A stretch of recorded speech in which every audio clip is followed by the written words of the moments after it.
Bonjour à tous, bienvenue dans cette nouvelle émission de l'Autre Direct. En différé, cette fois-ci, nous ne sommes pas à l'institution, mais sommes au Palais de la Mutualité à la Guillotière avec André Manoukian. Merci André de nous accueillir aujourd'hui à Lyon, chez vous, d'une certaine manière, parce que vous êtes lyonnais. On l'oublie parfois, à force de voir toujours à Paris à la télévision. Ça fait quoi de revenir sur ces terres ? Ça fait toujours plaisir. J'ai toujours mon père, j'ai ma soeur, j'ai la famille. J'y suis au moins presque une fois par semaine. Par contre, je sors moins. Je reste plus chez papa. Et c'est pour ça que c'était intéressant aujourd'hui de voir qu'est-ce qui se passe dans la vie nocturne lyonnaise, parce que je suis plus du tout au courant. Alors je compte sur vous pour m'aider. Comment ça, vous êtes plus du tout au courant? Vous êtes venu un peu pantouflard avec l'âge? Pas pantouflard, mais comme je viens ici, voilà, il faut. Chez mon père qui est un petit peu vieux et tout, j'ai pas le temps de sortir. C'est vraiment le peu de temps que j'ai, c'est consacré à lui. Mais ce que j'aime, c'est quand on va se balader quand même, c'est de voir à quel point Lyon vieillit bien. Enfin, il vieillit bien. Moi, j'ai quitté Lyon il y a une trentaine d'années maintenant, et je trouve que non seulement voilà, évidemment tout le quartier Saint-Jean, tout ça, les ponts, je m'émerveille, quoi. Pour moi, c'est de plus en plus une ville italienne, même une ville unique en Europe. Elle est pas. Il y a des palais florentins dans Saint-Jean, mais je le regarde avec un regard plus neuf. Vous appréciez mieux comme quand vous y revenez, quand vous avez quitté, que quand on y reste. Donc vous étiez en train de nous dire que vous reveniez quand même une fois par semaine. Votre maison est pas loin, on est dans la région aussi. Vous passez beaucoup de temps dans les Alpes, a priori, si j'ai bien compris. Voilà, je vis à Chamonix avec femme et enfants là-bas, et puis je passe beaucoup de temps aussi dans le TGV Paris-Bellegarde. Ça vous fait du bien de vous ressourcer dans cette région ? Bah oui, moi je suis né à la Croix-Rousse, et j'aime à penser que la Croix-Rousse c'est un caillou de moraine des glaciers qui venait du Mont Blanc autrefois. Tous les midis, tous les midis, vous êtes sur France Inter pour votre émission. Pour le coup, ça vous fait on va dire un rythme assez soutenu. Surtout que je commence à 7h20. Oui. J'ai une chronique musicale dans le 7-9 de Patrick Vous trichez pas, vous faites pas ce qu'on appelle du voice track, vous êtes toujours en direct. Je suis en direct, ouais. Donc forcément, ça fait des grosses journées. Ça fait des journées pas mal. Et pour le coup, aujourd'hui, c'est plutôt des vacances ou ça va être quand même une grosse journée de travail d'être à Lyon pour travailler? Non, ça fait du bien parce qu'il y a une atmosphère plus sympa, on est tous en bande, on prend le train ensemble. Il y a ce qu'on appelle le team building, et puis c'est sympa de se retrouver ailleurs. Hier, ils sont allés manger à Saint-Jean. Moi, j'étais chez mon père, je les ai rejoints pour boire un coup avec eux.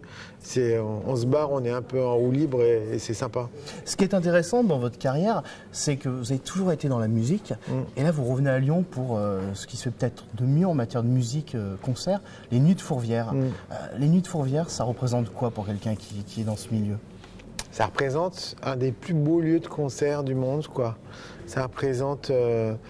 je sais de quoi je parle parce que moi-même qui organise un festival de jazz à Chamonix en altitude, la musique autrefois, elle faisait partie d'un processus sacré. On va parler des Grecs pour pas changer. Les Grecs avaient choisi leur site, le temple de Delphes, Épidaure, dans des sites naturels qui étaient déjà formidables. Le temple de Delphes, c'est à flanc d'une montagne. Dessous, vous avez la mer des Oliviers, une mer verte comme ça, et puis vous avez la Méditerranée. Donc, le Fourvière fait partie de ces endroits qui sont naturellement déjà formidables. On est assis sur ces gradins qui ont plus de 2000 ans, et en même temps, donc du coup, les concerts qui se passent là renouent avec la tradition sacrée qu'il y avait dans la musique, puisque dans ces lieux de théâtre antiques, on allait pour se purifier, on allait pour faire du sport, et puis pour faire ses libations aux dieux. Je ne sais plus dans quel ordre c'était, mais en tout cas, le théâtre faisait partie d'un processus de purification et du corps et spirituel. Donc, quand on met des musiciens dans ces endroits qui sont formidables, on renoue avec cette tradition antique. Regardez, les salles, elles sont toutes plus ou moins les mêmes, les coulisses sont toutes plus ou moins les mêmes, les concerts, mais jouer à Fourvière, c'est une chance. Moi, j'espère qu'un jour, j'y jouerai. Est-ce que j'allais vous demander, vous, personnellement, c'est un rêve de pouvoir jouer à Fourvière? Bien sûr, bien sûr. Vous avez déjà joué à Vienne ou pas? Durant le festival Jazz à Vienne, par exemple? Oui, j'ai joué dans le... Non, j'ai pas joué. J'ai failli, je devais jouer avec Ibrahim Malouf, et puis j'ai eu un petit contretemps. Pareil, un lieu chargé d'histoire. Exactement, même principe, où Pour moi, la musique, c'est sacré, quoi. Il n'y a pas de musique profane ou de musique sacrée. Toutes les musiques sont sacrées.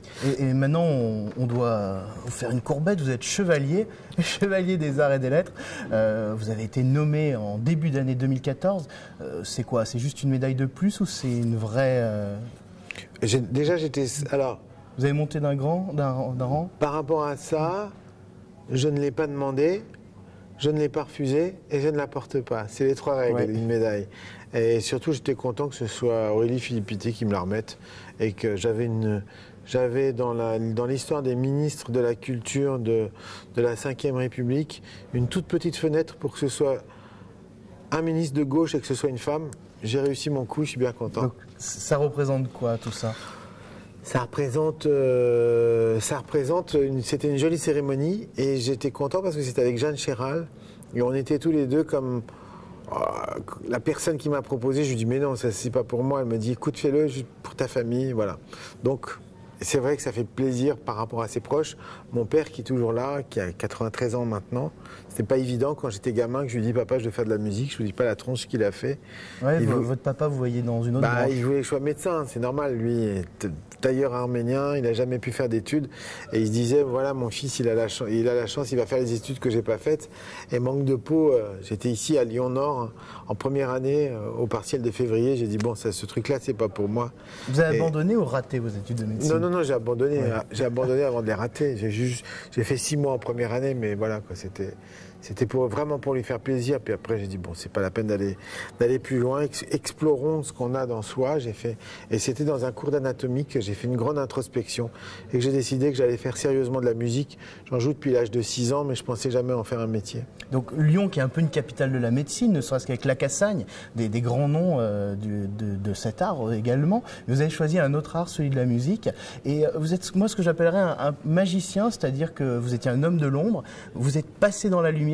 Et pour le coup magicien parce que vous avez emmené les gens exactement là où vous avez envie, dans votre univers, un univers qui n'est pas forcément celui de la télé commerciale, qui est bien plus intime. Comment on arrive à amener tous ces gens-là vers ce monde, le monde du jazz?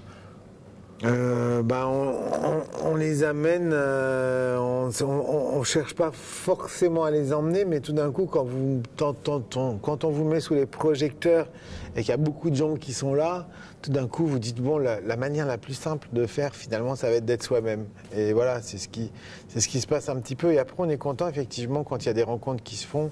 C'est vrai que mes thèmes un peu abscons. Alors, quand je suis dans des milieux télévisé un petit peu, on va dire hostile à la culture, ces gens, c'est marrant ce qu'il dit, on comprend pas tout, mais c'est rigolo, on sent qu'il y a quelque chose. Une fois, il y a une maman qui a traversé la rue, elle m'a dit merci parce que grâce à vous, j'avais parlé d'un pantalon de péripatéticienne sorti d'un film de Melville, à propos d'une fille qui portait un pantalon léopard. Elle m'a dit, mon gamin de 11 ans s'intéresse maintenant aux péripatéticiens, donc aux philosophes grecs.